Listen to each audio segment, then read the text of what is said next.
So, okay, so I did look up a little about mikvah, the law of Zeichelin, because we were talking about the problem of a mikvah that is flowing. If a mikvah is flowing, that would be a problem. It's called Zeichelin. A kosher mikvah has to be still. And to what does that mean, still? So I think Ezra had asked that if you're shaking the water in the mikvah, does that create a problem? And from my understanding, it's absolutely not a problem. And the issue with Zeichelin is really water that leaves the pool and water that comes into the pool. So, for example, if you have the water running, it's pouring into this into this mikvah. That could be an issue of Zeichelin, water leaving the mikvah. And one of the problems that we have with common issue with a mikvah is how to filter the water in a way that it doesn't ruin the mikvah. Most filters won't ruin the mikvah, but if the filter is on, it would ruin the validity of the mikvah while the filter is on. And why is that? So I have a little article. I was just going to read a few paragraphs of it here. And here it goes. Which filters pose an issue for a mikvah? So he says, number one, you have an issue called Zeichelin. Zeichelin is what we were talking about, that it's water that is, it is flowing.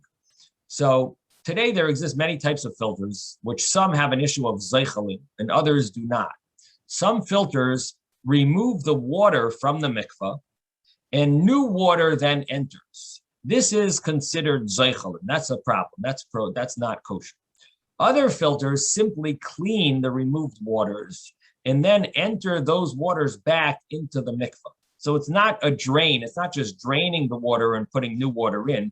It's filtering it and returning that filtered water back into the mikvah, which is, I think, the common way a mikvah, the mikvahs work, is they filter the water back in. Now, these filters are disputed amongst today's poskim, amongst the big rabbis who give verdicts on complicated questions. They're called poskim. Amongst them, there are differences of opinion. If they are, is that filter considered, are filters considered Zeichelin? And what they bring is from Reb Moshe Feinstein. He ruled that as long as the water that's leaving the mikvah flows back into the mikvah, it is not considered Zeichel. However, others argue, and they don't compare this case to another case, because this case, the water returns to the mikvah, it is not returning on its own. You are directing it back to the mikvah. And that's different than the example that they're comparing it to, where the natural stream went back into would go back into the water. Here, you're causing it to go back, and therefore it's not. Some opinions say it's not okay. It's prohibited. So we have an issue of Zeichelin in a regular filter if the filter is on, according to some opinions for sure. And there might be other problems with the filter, but one of the problems called Zeichelin is an argument between the rabbis. Then comes, so how does this apply to a men's mikvah, or does this also apply to a men's mikvah? Because again, we learned in our Gemara that there are leniencies for a men's mikvah, because men's mikvah could have mayim she'uvin, it could have water that was drawn with it doesn't have to have rainwater. we did mention that leniency, and we mentioned that there might even be a leniency of it if it's in a pool above water, above the ground. There could be there are two opinions in our Gemara. So there are more leniencies for a men's mikvah. Additionally, a men's mikvah is not a law. It's really going beyond the letter of the law. A woman's mikvah is an obligation, at least nowadays. When Mashiach comes, a men's mikvah will also be an obligation because we're going to want to handle holy items. But in today's day, it's not an issue for, there are many leniencies. So practically, regarding a men's mikvah, some poskim, some of these big rabbis, they rule one may be lenient even initially. The above filters are external filters that sit outside of the mikvah water. However, today, there are filters that are placed inside the actual mikvah and simply pump and filter the water while it is submerged within the water. Many poskim, many of these great rabbis rule that such filters are even initially valid, even for a women's mikvah. So this is not, it's not saying that every, we're not saying every posek agrees, but the general consensus is that such many, or not the general consensus, many poskim, many of them, many great rabbis say that that type of filter is okay.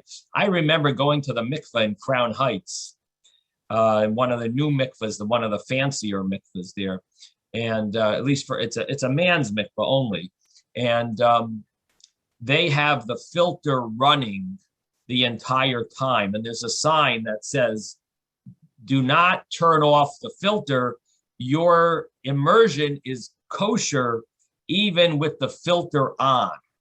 And I believe the reason why is because that filter is a filter that's inside the mikvah itself. That means the water never leaves the mikvah. And because of that,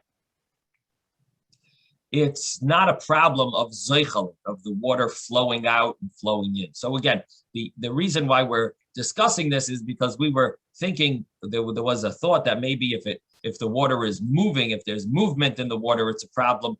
And that doesn't seem to be the meaning of zeichel. And zeichel means that it's flowing out or flowing in to the mikvah, and or both, flowing out and flowing. Now, the positioning of the filter, even if the problematic filter is used, it is possible that it does not pose an issue.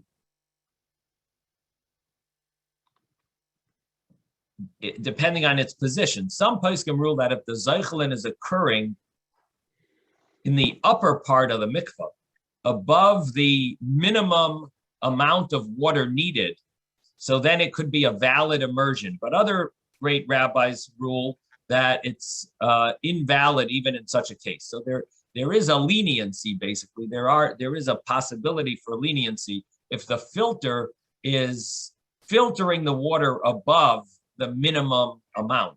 It's only filtering above that amount. That could be a leniency. Practically, regarding a women's mikvah, we rule that initially one is to be stringent to avoid a problematic filter from anywhere in the mikvah. However, after the fact, they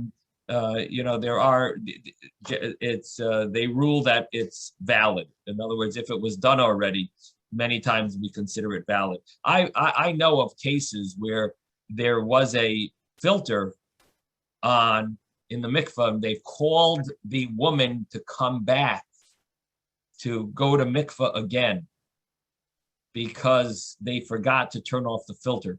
And that's why there are some mikvahs that prohibit even having a filter in their mikvahs. They will not use a filter. And the reason is they're nervous that what happens in case of someone forgets to turn it off. The other option that I'm aware of is that some mikvahs, when the filter is on, the lights are off. Once you turn the lights of the mikvah on, it automatically shuts off the filter. So that would be another way around this type of issue.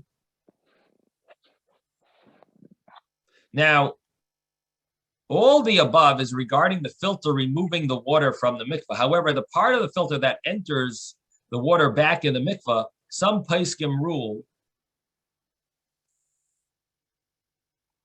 is not a problem of zeichlin at all, and hence there is no relevance as to where this part of the filter is positioned.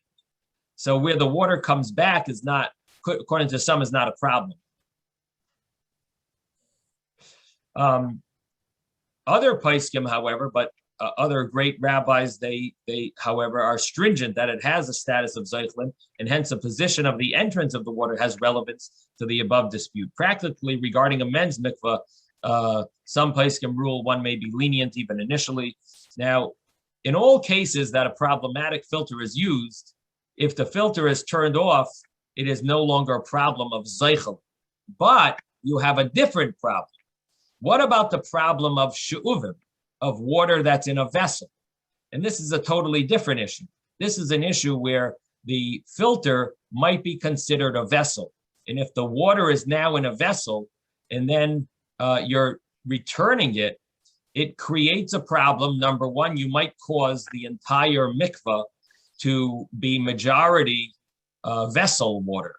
And it might ruin all your rainwater to now become ruined of rainwater called mayim she'uvin. If you take rainwater, put it in a vessel, it ruins the rainwater. So that's a different issue. We were not discussing this initially, but in our Gemara, it didn't really bring, well, it did bring this up. I'm sorry. It did bring up the concept of she'uvim because we mentioned that if you go to mikvah, a man can go to mikvah in mayim she'uvin. So we did talk about she'uvin as well, but for the problem of she'uvim we weren't discussing. The problem of water in a vessel is only applicable to a woman's mikvah, and this could be an issue because number one, the water, even if it started out as rainwater, if it's going into a filter, that filter is considered a vessel that could ruin it. Now, so one issue is this issue of ruining the mikvah, the original rainwater. Another issue is the water that re-enters does not become validated because as the mikvah is zeichalin and has koyach adam, someone is pouring the mikvah is while the water is re-entering, that could be an issue like we mentioned earlier of zeichalin. And three, the entire mikvah could become invalid due to it receiving 3 lugin of mayim she'uvin while it is invalid due to zeichalin. This is complicated laws, but there is a concept that you can't add non-kosher water to a mikvah before it's fully kosher. So what they're worried about is while it's running, if water is being added, that could ruin the mikvah. So, and then it mentions another issue, and that is a new tube filter that is submerged within the mikvah. This is a common way to get around these problems. There are filters that are made up of a mere tube with filtering material. The water passes through and does not contain a tank. So therefore, it's not it shouldn't be a major issue of a vessel. It wouldn't be water that's going through a vessel because it's just like a filter that the water passes through, but there's no tank. But since the filter does not hold the water, it does not pose an issue of she'uvim, water that is drawn in a vessel. Also, since the filter is submerged within the mikvah, so it doesn't remove the water from the mikvah, so it shouldn't pose an issue of zeichalim, of the water flowing. Such filters are valid even for a women's mikvah and have already been installed in many mikvahs of women and men under strict rabbinic supervision. However, there are some poskim that are still stringent regarding this filter as well. So you'll always find issues. There's always, it does seem like the majority of rabbis say that this type of filter is okay. The mikvahs under the rabbinical authority of the Eidah HaCharedis in Rav Landau do not contain these filters. So there are some big rabbis that don't allow this type of filter either.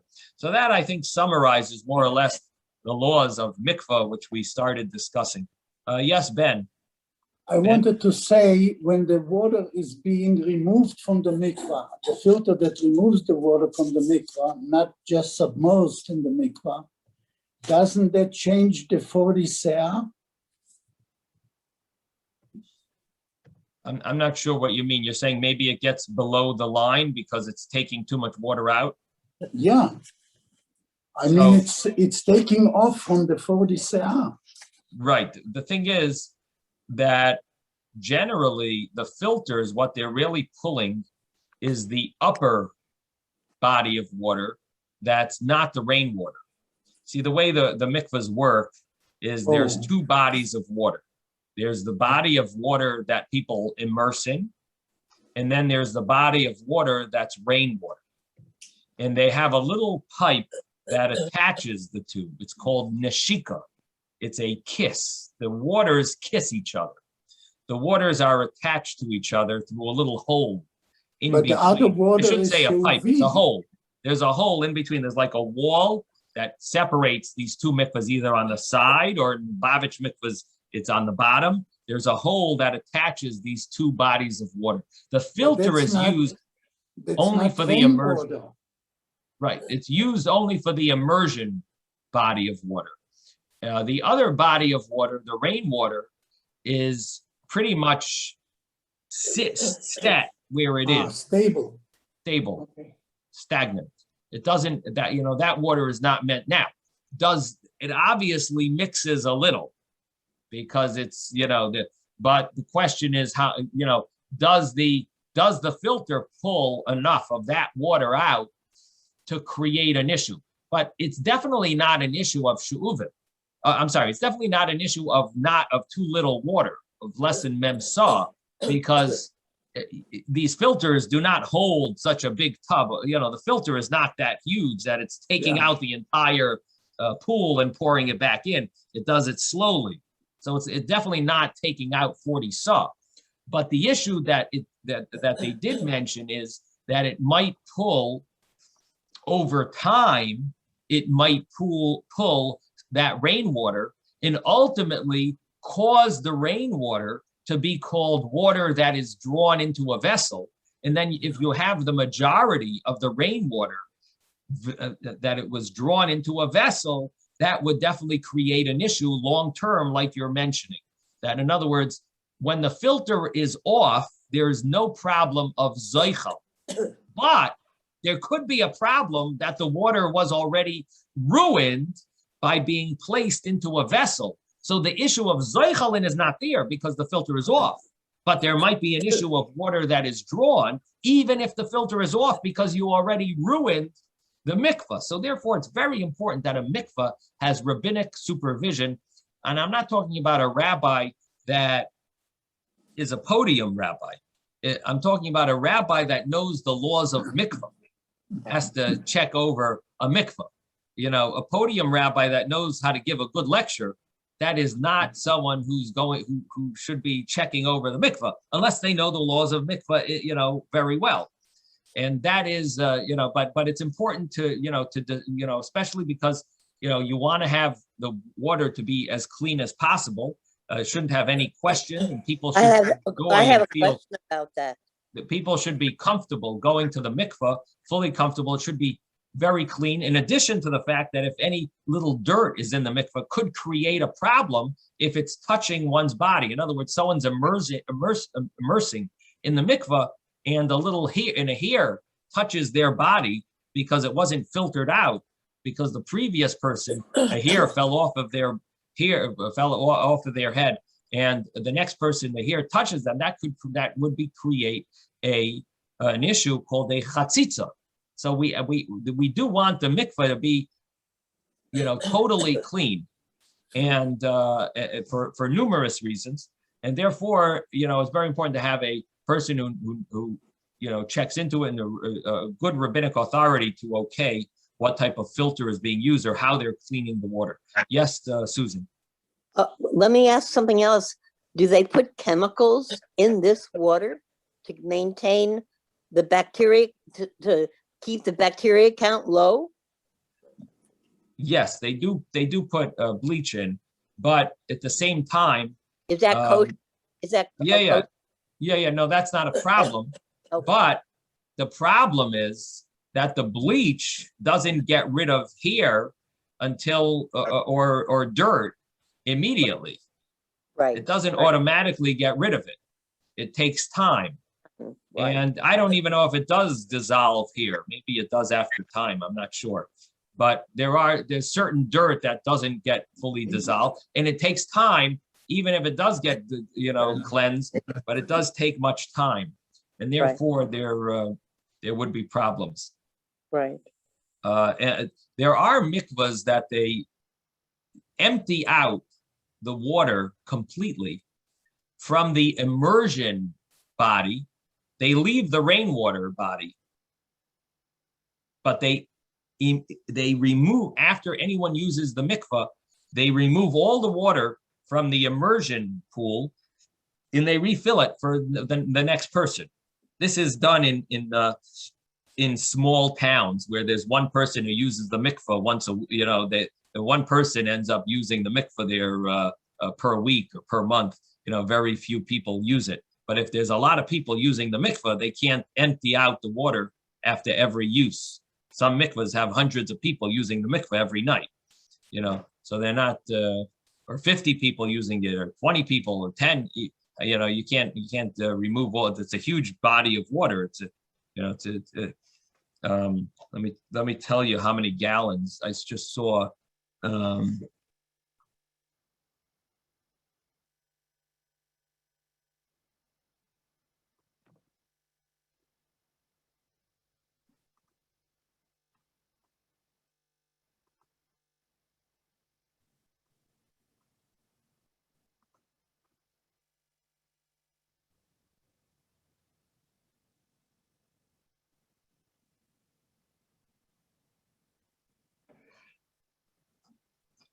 I saw someone put it into gallons, but I don't see it now. I don't know why.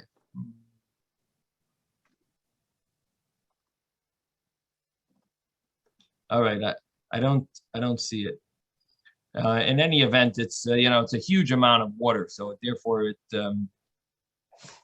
I know the Hebrew term is 40 saw. I'm just trying to translate that into gallons. Well, I guess we could just ask Google, how much is 40 saw?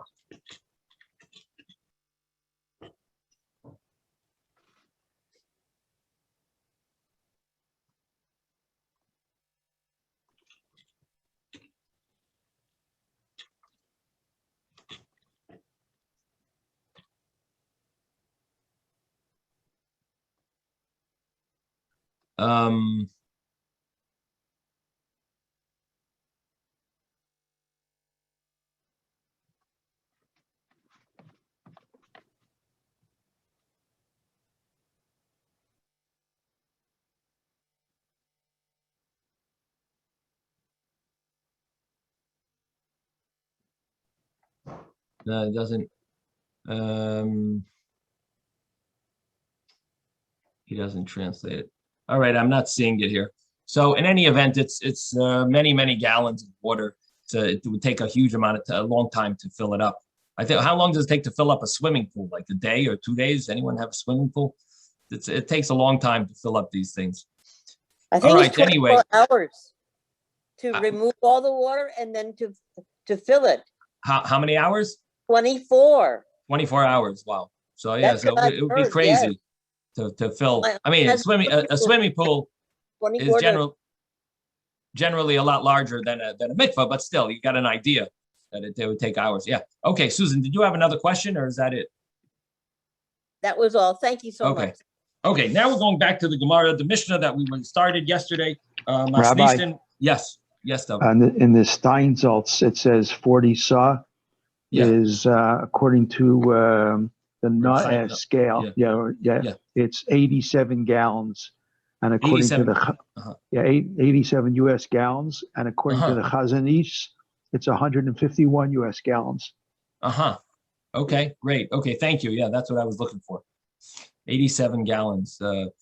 We generally follow the Reb Chaim Noach, the more lenient view, although there are some very strict groups that would follow the Chazon Ish, but generally in Lubavitch we follow Reb Chaim Noach. That's the more accepted view for most most of world Jewry, they follow Chaim Noah. That's like the accepted view.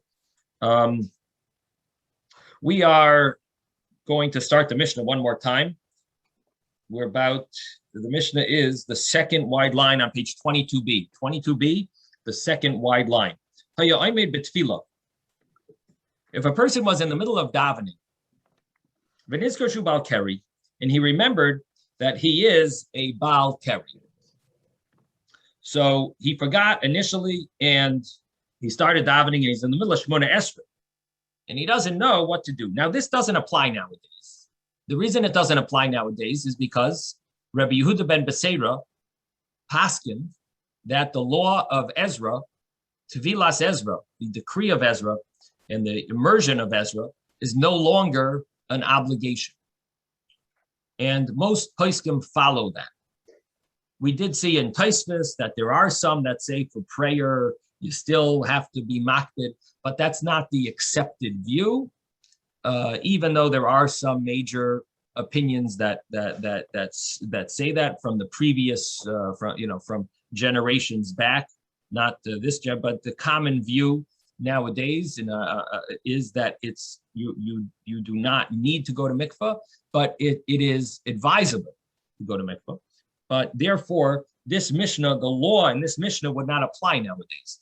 But in the time that the decree was acceptable, or according to those opinions that it does apply, the decree of Ezra, what would a person do if they started Shemona Esrei? They started davening, and they realized they're about Keri. So the Mishnah says, Lo yafsit,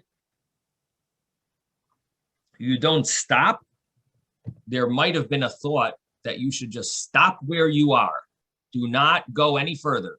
Stop where you are and drop it. Take off your tefillin, take off your talis, and go home, because you are a Baal Keri. But the Mishnah says, no, don't do that. Lo yafsit, ela yakatzir, you should shorten your Shemona Esrei by just reciting the beginning and the end of each bracha. Each of the middle blessings.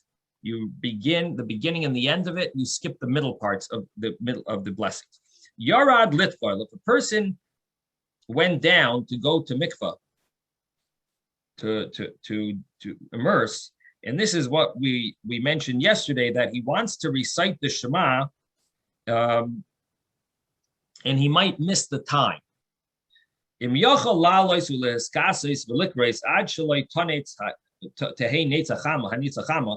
If he's able to get dressed, get up, go up from the mikvah, get dressed, and read the Shema before the sun rises, he should do that. Yala v'yaskasa v'yikra.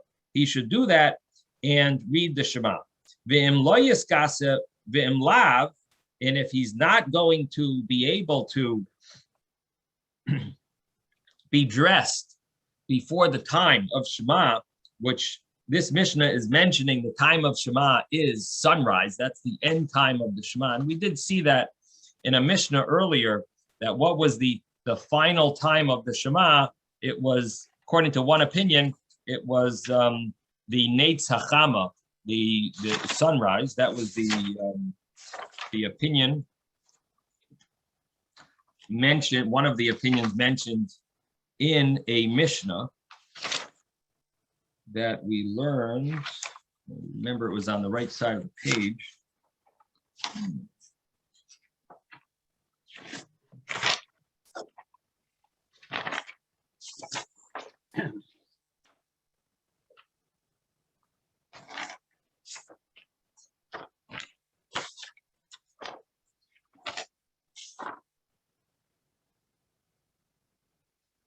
It was a Mishnah on page 9b.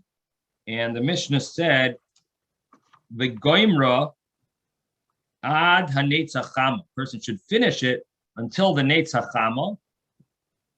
And the next opinion said until 3 hours, and that's what we go by. But this Mishnah seems to be following the other view, which is until the neitz. You only have until sunrise to recite the Shema. So there were two views in that Mishnah. Until when can you say Shema? And this Mishnah is mentioning that you're going to miss the time by Neitz Hachama, and So therefore, what should you do? You should recite Shema in the mikvah, naked.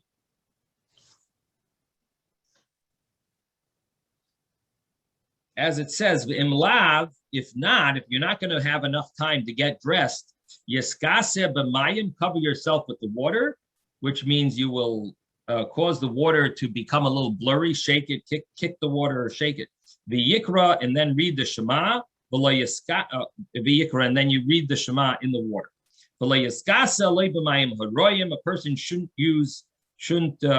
cover themselves with water that is smelly, not water that was used to soak flax, unless you add more water to clean the water to dilute the dirtiness.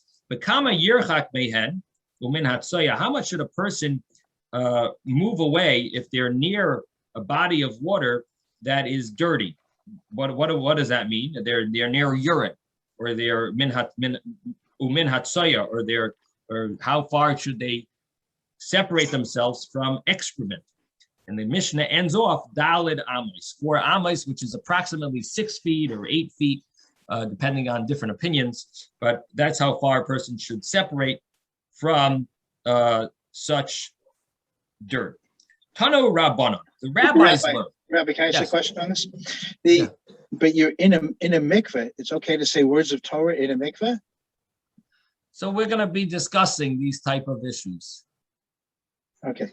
So this is the next few pages. Let's give time for the Gemara to give us more clarity on these type of things, on these issues. So the Gemara says, Tano Rabbanon, the rabbis learned, and this means it's a brisa authored by one of the Mishnaic rabbis. A brisa was written the same time as the same rabbis as the Mishnah. So these are called Tanoim. The rabbis, the Tanoim, they taught in a brisa. Haya oimed b'tfila. If a person was in the middle of praying, v'nizgar shehu bal keri, and he remembered that he is a bal keri. Lo yafsik ela yakatzer. He shouldn't stop what he's reciting, the Shemona Esrei, ela yakatzer, but rather he should shorten it. Hayakayre b'Torah, if he was reading the Torah. Now, in the olden days, the person who read the Torah was the person who got the Aliyah. In other words, a person was called up to the Torah, he would be the one who read it. Nowadays, we have a separate person called the Bal Koire. He's a Bal Koire. He's the person who reads for everyone. So we have one guy who's hired by the shul. Generally, he gets paid to read the Torah for every Shabbos, sometimes during the week, and he prepares the whole parsha and he reads the entire thing. This is a new invention when people were not able to read the Torah themselves. But the initial way that it was established, people would be called up to the Torah. They got the Aliyah. They would say the blessings on the Torah. They would also read their portion that they got called up to. That's the way initially it was meant. Nowadays, we have someone else reading it, and the person who's called up, he's supposed to read along. He's supposed to recite the words while the other person is saying it out loud. The person who's called up, he says it quietly. And that's how we fulfill the obligation of hearing the Torah, by hearing the Bal Koire, the person reading it. Now, here we have a case where someone was called up to the Torah and he's reading the Torah. He's reading it and he realizes that he's a Bal Keri. He's in the middle of, he's being the Chazan, and he realizes that he's a Bal Keri. So v'nizkar shehu Bal Keri. So what should he do? So einoi mafsik v'yoyla. He doesn't stop where he is and leave. Ela megam game v'koiri. Rather, he rushes through it and he reads and finishes. Reb Meir says, Ein bal keri rishoy likreis b'teira yoser migimel psukim. a Bal Kaireh is not allowed to read more in the Torah than 3 verses. 3 verses is the minimum amount that a person reads in the Torah. If a person gets called up to the Torah, so they have to read at least 3 verses. We finish the entire Torah the entire portion every Shabbos. So it's divided up a little more evenly most of the time. But according to law, as long as a person read 3 verses and it fits other technical issues, like you're not allowed to finish one verse, you can't leave 1 verse or 2 verses before the end of a paragraph and so on. So, but as long as it fits the other technical issues, you read 3 verses. And this person who's called up to the Torah, what should he do? He should stop after 3 verses and let someone else get called up to do the rest. Yes, Ezra. I have a question on the statement before that. Yeah. It says if he realizes that he's a Baal Keri, it says megamgem, so you can read it. He either stumbles through it or he reads it at a low fast voice pace. or fast, whatever it is. The question I have is, okay, so if he's reading his own and he realizes whatever it is and he does this, does he motzi the rest of the people that are there if they can't, if they can't hear? That's a good question.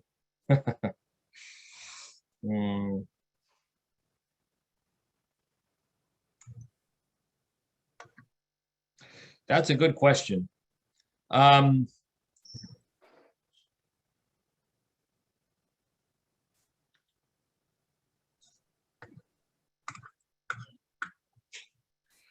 question is, would the next person who got called up, would he reread it? Would he be, would he, would there be some makeup? Because how are people fulfilling their obligation? Now, if it just means you're reading it fast, it's not a problem. But there are other explanations that it means more than just reading it fast, like you mentioned. I didn't mention that. I mentioned them in a previous Gemara that Megamgem meant that. But you're right. The other opinions are that you don't read it smoothly, clearly. And there is an opinion even that it means you don't mention Hashem's name. So you're asked, good question. How is everyone fulfilling their obligation? Also in the Steinsaltz, it says that he reads it quickly with less than perfect diction. What was the last word? Perfect what? He says he reads it quickly with less than perfect diction. In other words, like he doesn't pronounce things properly. It sounds like. But he doesn't say he doesn't say he mispronounces it. Right. He says he does it less than perfect. Right. So that's another problem that's included in Ezra's question. Yeah. No, definitely a good question. The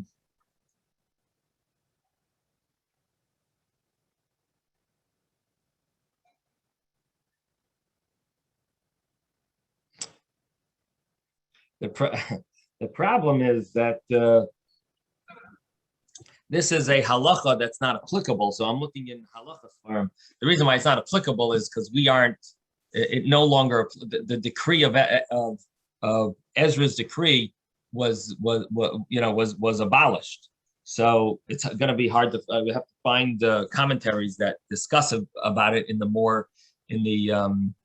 academic aspect, not in the halacha aspect, because you know what I mean. It doesn't apply, but yeah, it definitely. I'm going to take one more look here. 1 second. Let me see if the Rabbi, I don't want to lose the time of the class, so maybe you can look it up after and you can talk about it the next time around. Yeah, let me just see if it just is discussed.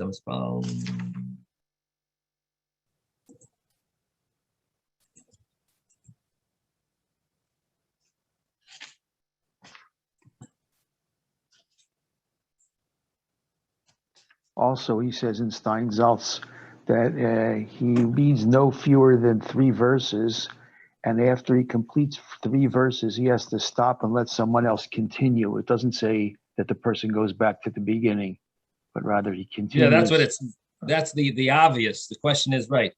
The question is there, is there any, would there be a, like maybe some opinions that would say that, but you're right. The simple understanding is not correct.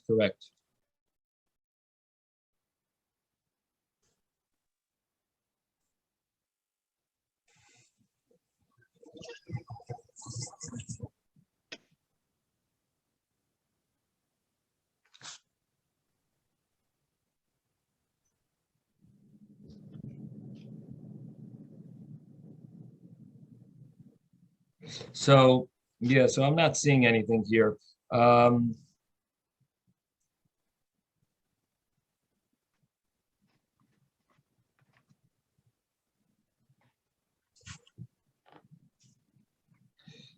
well, what I am seeing is that the Gilyonei Hashas explains that through reading fast, you're skipping letters and words, and it's not considered reading. So that's the leniency. In other words, you're definitely missing. You're definitely not really fulfilling you're missing words. So it just adds to the question. So how are people fulfilling their obligation? But I also want to clarify one other thing that we said. I mentioned that there are certain rules to the 3 psukim that you can end after reading 3 verses. According to the general technical rules of finishing a reading, you need to leave at least before the end of a paragraph in the Torah. So there are certain paragraphs in the Torah. They have a pei or a samach in their chumash. That means that it's the end of a paragraph. You need to always leave 3 verses before you end the paragraph. You can't leave less than 3 verses and say, okay, we're stopping the aliyah here, and call up a new person. You always need to leave at least 3 verses. So what happens in a case where you have, this person is a Baal Keri, so he wants to stop reading after 3 verses, but he only has 2 verses left to the end of the paragraph. So, I see the commentaries here mentioned that in this scenario, we tell him no problem, even though the rabbis established that you shouldn't leave such a small amount before the end of the paragraph. But in this scenario, you have to stop here immediately. You can't read more than 3 verses. Okay, so yeah, so we'll definitely have to look into that. How does this work with the community fulfilling their obligation? Yes, Robert. It just dawned on me. You're standing in a mikvah and you see urine or excrement. I guess the question is, you go to the mikvah, which is No. But Robert, let me cut you off 1 second. There's 2 separate things. One is you're in a mikvah, right, and you want to say Shema, and the other thing is a different scenario where you're standing on the street and you see urine or excrement. Okay. So 2 separate scenarios. Yes. All right. I apologize. Is the question answered? Yes, it is. Okay, fine. Thank you. Yes, Ben. I wanted to ask you, are you talking about Ezra's decree for regular people that come up for an aliyah, or for the reader, for the Torah reader?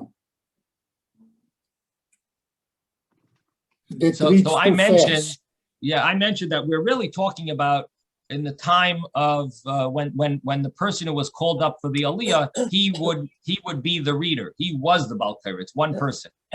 Okay.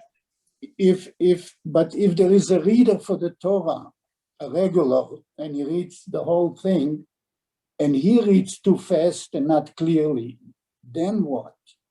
He's not a Baal Keri, but is there a different law about that? I'm not sure what you mean to say. I think what you're saying is that you're upset at your shul that they hired someone to read too fast. Is that what you're saying? No. Oh. No. Rabbi. But there is maybe- somebody that's reading too fast. Too and fast. is called up to read the Torah, you know, Right. for the whole community. Yeah, I would And I think that they wonder- should, I would think they should tell him off. Yeah. That's Maybe what I would he's- think. Maybe he's asking if he's a Baal Koreh, but he's not a Baal Carry, or vice versa. Right. He's about Korah, not about Kerry, but he reads too fast. right. Rabbi. And Well, not maybe clear. that's why. Maybe he's really about Kerry. That's why he's reading so fast. No. But not clear either, so Right. it's And he's Okay. reading more than 3 verses. That's the problem. right. Yeah. Okay, Ezra, yes. Okay. Yeah, to answer Ben, that's the reason why you have the two Gabbayim, one on either side, because they're the ones, if they can hear what he's saying and he is saying it correctly, then he's met the requirement.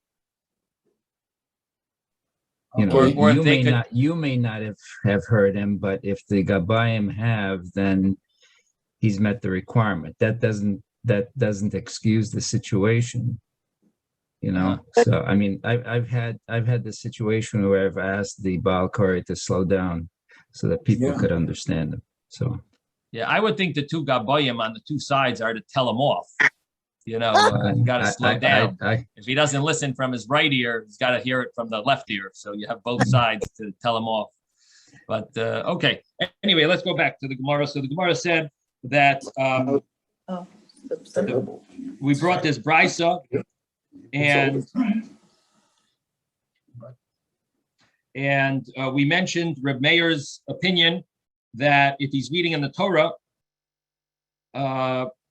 he is not allowed to read more than 3 verses. Tanya Idach, we learned another brisa. If he was in the middle of prayer, and he sees excrement near him, so he's standing somewhere and he sees a dirty diaper. Mahalech lefanov, he's supposed to walk in front of it. Adji is rekena la'achayrav dalet amos, until it is behind him 4 amos, 6 to 8 feet minimum.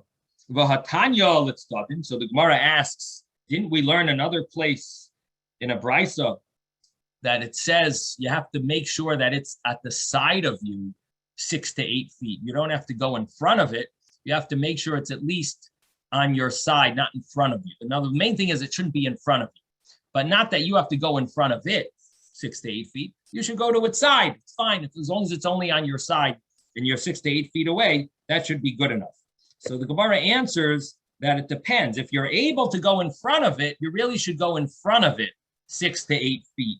If you can't, let's say there's the water in front of you, you're right near an ocean, you're right near a wall, there's a wall in front of you, you can't walk further, you know, so you go to the side of the of it. You go as long as it's not in front of you, then it's okay. So that's the Gemara's answer. Like Kasha, it's not a question. We're 4 lines up from the bottom. Ha de efsher, ha de lay efsher. Here, where it's possible to go in front of it, you should go in front of it so that the excrement is behind you. If you can't go in front of it, so you can, as long as the excrement is on your side, that's okay in such a scenario where you can't go in front of it. Haya mispalo umatza soya b'mkoim. If a person was praying and he found that there was excrement near his place where he was praying, the place where he was praying. So now he wants to know, is his prayer invalid? Because we just learned that you're supposed to move away 6 to 8 feet. What happens if you didn't? So Amar Rabba aval pisha chata tfilasei tefila. So Rabba says, even though he sinned, because he should have checked first and made sure that the place where he is clean.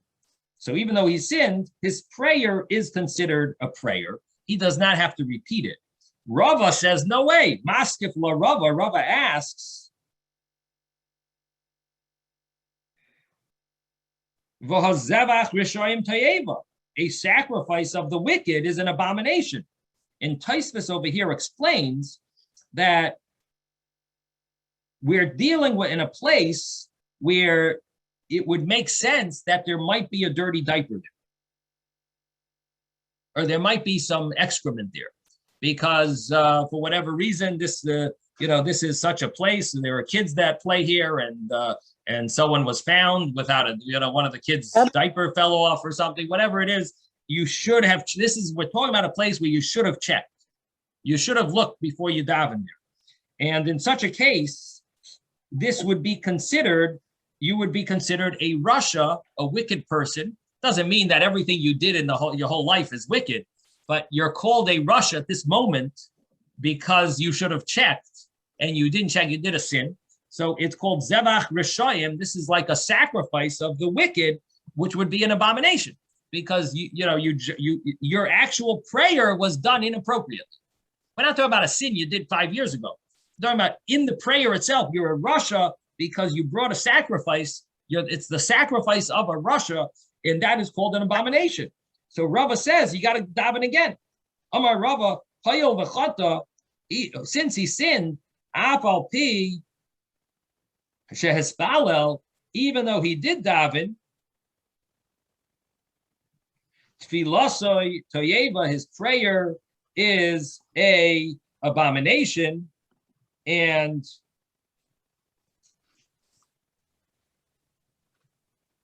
on the side I have a version that adds 4 words. My takanta lahader velitzni.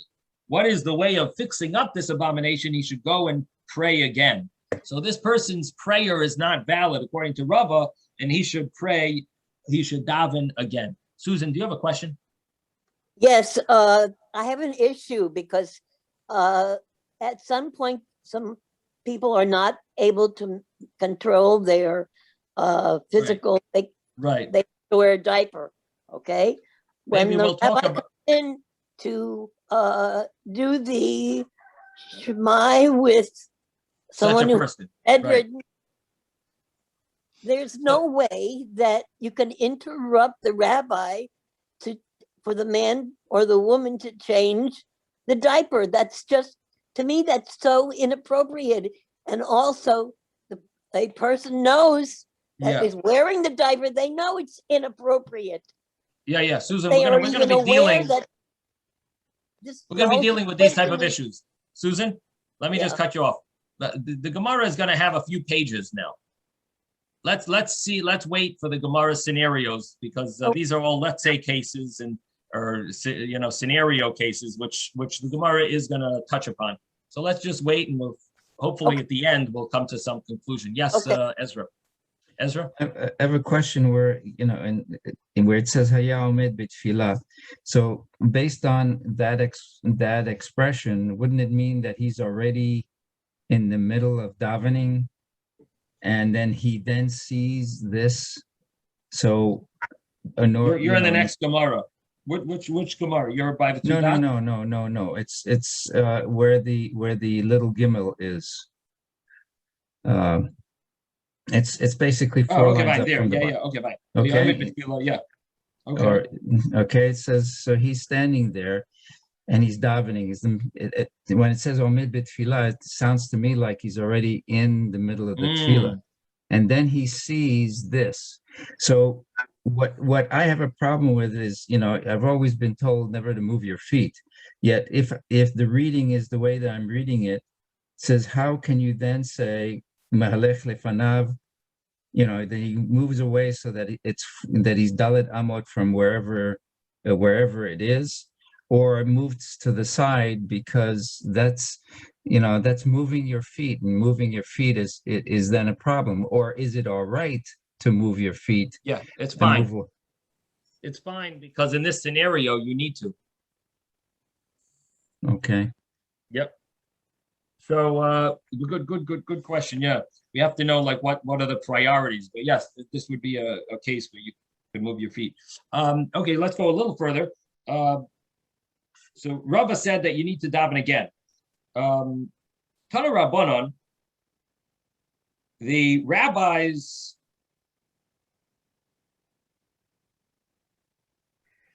learned in a brisa. The person was davening and he lost control of his bladder. and the waters, the urine started pouring on his, on his knees. Paisek ad sheyichlu hamayim. He has to stop while he is urinating. He has to stop saying the words of prayer. V'chayzer u'mispalel, and then after he finishes urinating, he goes back and pray. He goes back and prays. And this is a little surprising that even though the urine is on his clothing, Taisus over here deals with the issue of how wet is his clothing. Are we talking about it was just a small amount of urine, or are we dealing with his pants are sopping wet? So, but he definitely has to wait till he stops urinating. He can't pray while the urine is coming out. But Taisus initially says that it's the clothing is not getting that wet. It's not sopping wet. It's not going to wet something else that touches it. The urine is getting absorbed, and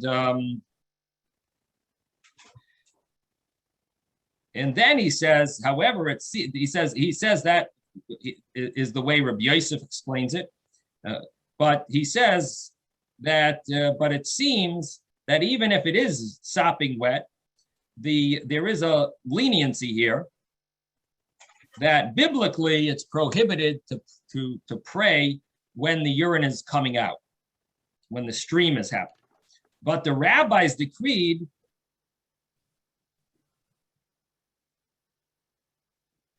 that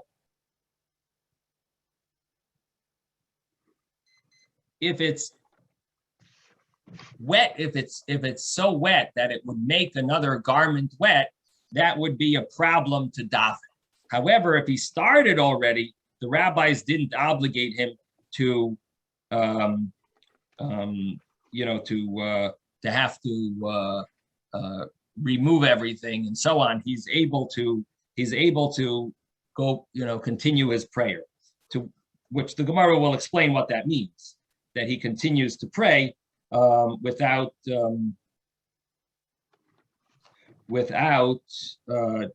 changing. But the point is that biblically, it's prohibited to recite prayers while a person the stream is happening, while he's urinating. Afterwards, it's a rabbinic law not to recite prayers. And that rabbinic law depends on the situation. If a person is already davening, here the case is he's already davening, so he goes and prays. And the Gemara says, where does he go back and pray? Does he have to start all over? Lahechan Chayzer, bottom line. Rav Chizda, Rav Hamnuna, there were two rabbis that talked about this. Chad Omar, one of them said, Chayzer l'Roish, he has to go back to the beginning. Chad Omar l'Makom shepasak, the place, he goes back to the place where he ended, where he stopped before he started urinating. So that's where he goes back to when he just continues. So the Gemara says, Lema b'haka miflagi, let's say this is what they're arguing about. And the Gemara continues on the next page, 23a, Mar Savar im shaha kadei ligmar eskula chayzer l'reish. One rabbi says if you finish, if you waited the amount of time it would take you to finish your prayers, then you got to go back to the beginning because it's too long of a wait. And the other opinion is you go back to the place where you stopped, even though you waited a long wait that you could have finished your whole prayer. You still go back to the place where you stopped. That is the initial thought of the Gemara. The Gemara is going to change this, but Emet Hashem tomorrow will continue over here in this discussion of where do you go back to. Okay, Rabbi, everyone? Yes. Rabbi, I wanted to ask, what about, nobody's mentioning about stepping out and washing your hands before you go back? It seems like that's not an obligation, at least at this point. We don't see that. Good question. I'll have to see if any, if it's discussed. Rabbi? Yes, Phyllis. It seemed to me a contradiction because if you're supposed to be quite a way from urine, 6 to 8 feet, either to the side or you try to get in front of it, how can they permit the person to go on after he himself has urinated and he's not clean, neither Right. his, I mean, it seems to me a contradiction Well, there. there is, but the difference is very simple. You can tell someone to walk away from urine. Try telling someone to walk away from their pants. I'm sorry. Okay, so it's a big difference. I was Yeah. thinking more of the Right. lines of cleanliness when you're Right. praying. Right. Okay, Ben. Rabbi, as far as David's question, maybe because he's not touching it, he doesn't have to go out and wash his hands. Okay. Okay. So that's a thought. We'll have to see. Okay. And I guess the question would be, what happens if his hand gets a drop of wetness on it? Would he be allowed to wipe his hand? Would he be obligated to wipe his hand? You know, that would be, I guess, part of the question, part of this. But yes, that's a good point, that maybe his hands aren't dirty at all.